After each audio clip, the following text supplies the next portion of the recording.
If you have felt that healing should be faster, easier, or neater, you are not alone.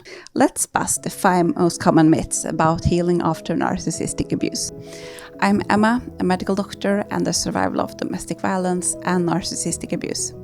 You're healing after a narcissistic relationship. For the first time in your life, you may not have everything together. You feel confused, vulnerable, deeply sad. And then advice starts pouring in, some from others, but some from voices in your own head.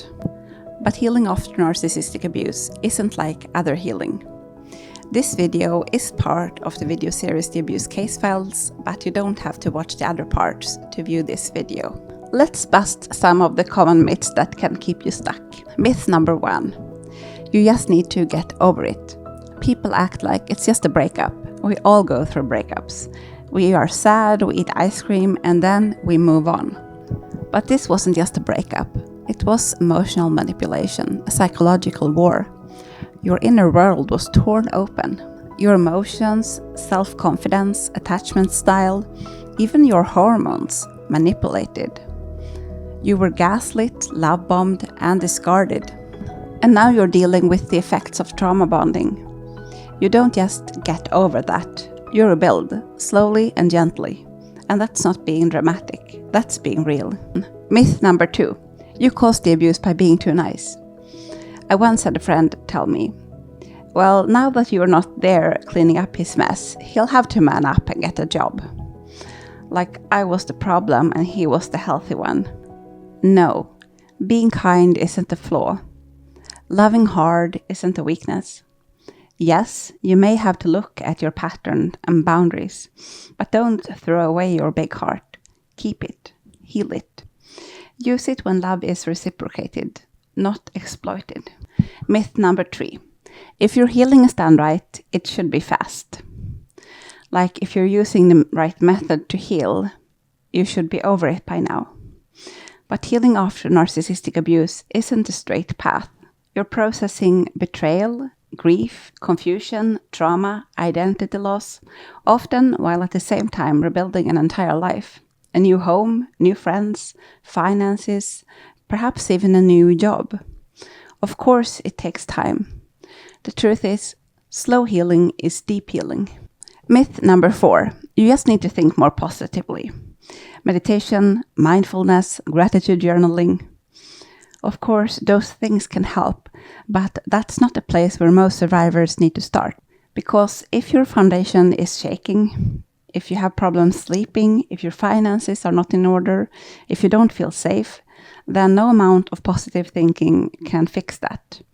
You heal from the bottom up, not from the top down. I have a full video talking about that if you want to check it out. Myth number 5. New love will heal you. Toxic love hurt you, so healthy love will heal you, right? We better get you start dating. Not so fast. Getting into a relationship too fast can trigger every wound you have not dealt with. Fear, people-pleasing, self-doubt, emotional flashbacks. Even if he's kind, you may overadapt or push him away. And if he's not kind, you may repeat the cycle again. A healthy man can't be your therapist. Love can support healing, but it can't do it for you. How to respond to unwanted advice. If someone gives you advice, especially if it's harsh or minimizing, you may respond with, "Thank you, but I'm healing right now and I prefer not to get advice unless I ask for it. I was emotionally abused and now I'm recovering from that. I'm not ready to just move on. I am rebuilding. I wasn't being too nice. I was manipulated, and now I'm healing on my own terms. There is more going on than just emotions. My body and finances are recovering too." But some people still won't get it. And when that happens, it's okay to stop explaining. It's been almost 18 months since I left. And finally, things are feeling a bit brighter in the last couple of months. Healing is a process. It's not just about moving on. It's about healing your trust in yourself, your identity, your sense of reality. Right after I left my husband, I got the advice from an older lady who had been in a similar situation. And she said that it took me a year before I started to feel like myself again.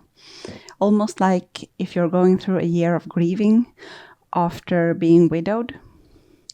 Now, this is not the same as having your partner pass away, because it's actually a realization that he wasn't even there to begin with.